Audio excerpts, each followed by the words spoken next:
다윗의 시대가 이스라엘 역사의 가장 강대한 시대입니다. 어떻게 해서 다윗은 그런 강대한 나라를 이룰 수 있었을까? 그 비밀은 다윗의 믿음에 있습니다. 다윗의 믿음이 정말 대단했습니다.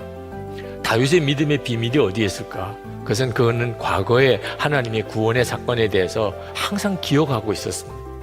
소년 다윗이 골리앗과 싸운 사건은 유명하지요.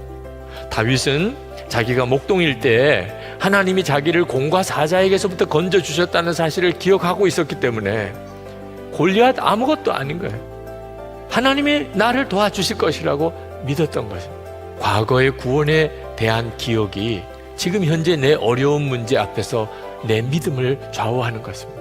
하나님이 우리 가운데 놀라운 구원을 행하셨어도 기억하지 않으면 그러면 아무 힘이 되질 않습니다. 또 어려운 일이 생기고 또 문제가 일어나면 그만 또 가슴이 무너지고 주저하고 두려워하고 염려하게 됩니다.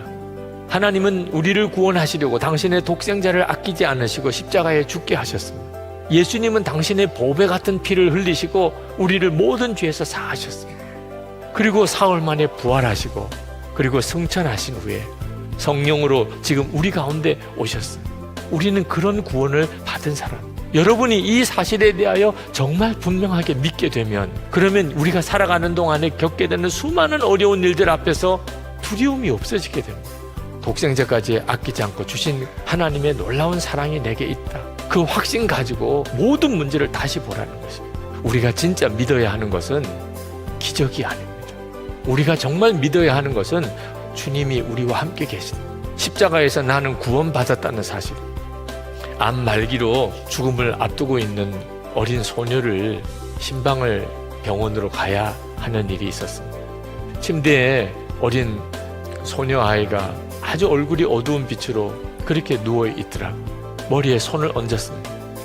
아무런 다른 기도하지 않았습니다. 예수님 함께 하시는 주님, 제 안에도 계시고 그 아이 안에도 계시고 그 병실에 계신 주님, 그 주님을 계속 불렀어요. 몇 번을 불렀습니다.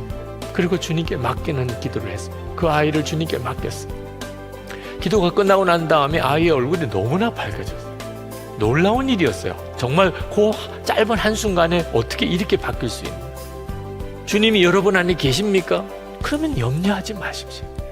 우리 주님이 여러분을 향하여 하시는 정말 간절한 말씀은 두려워하지 말고 믿기만 하라 하는 것입니다.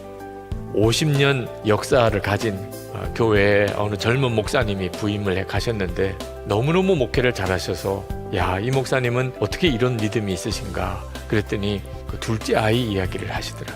둘째 아이를 아내가 임신을 했을 때 기형아가 될 확률이 가장 높다. 그래서 아이를 차라리 낙태하시는 게 좋겠다.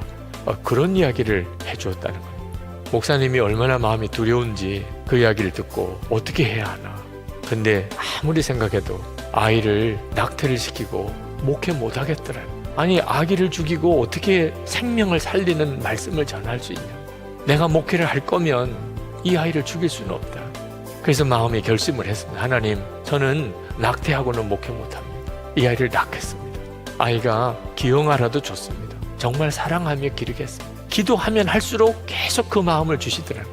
점점점 하나님이 그 아이에 대한 사랑을 부어주시는 거예요. 아이가 태어날 때쯤 돼서는 너무너무 그 아이가 보고 싶은 거예요. 사모님이 해산을 하는 날 아이가 정상아로 태어났는지 기형아로 태어났는지 물어볼 필요도 없었어요. 그건 더 이상 관심사가 아니었기 때문에.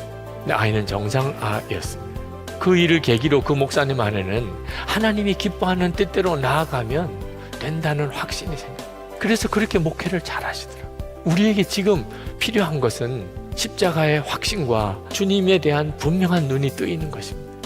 두려워하지 마십시오. 주님은 나를 도우실 것입니다.